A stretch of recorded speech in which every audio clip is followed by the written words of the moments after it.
If I may briefly build on that, I think that's spot on. It is if the transition is not going to be fair and perceived as fair by the vast majority of our citizens, it will simply not succeed. I think it is as simple as that. And the interesting statistic, which might sound like a paradox, but which I've always find very helpful, is that if you ask Europeans how they look upon climate change and policies, the vast majority actually wants us to do more because they're worried by the heat waves, the droughts, the floodings and the stuff that they see.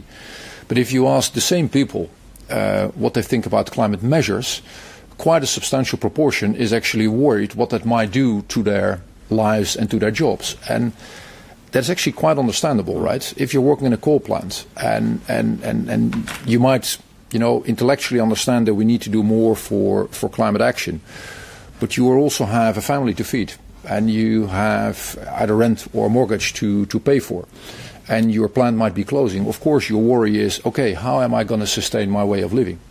And that is precisely where that element of the transition kicks in. If you then look at the numbers, yes, the Union has made billions and billions and billions available through to all the different fundings that we have.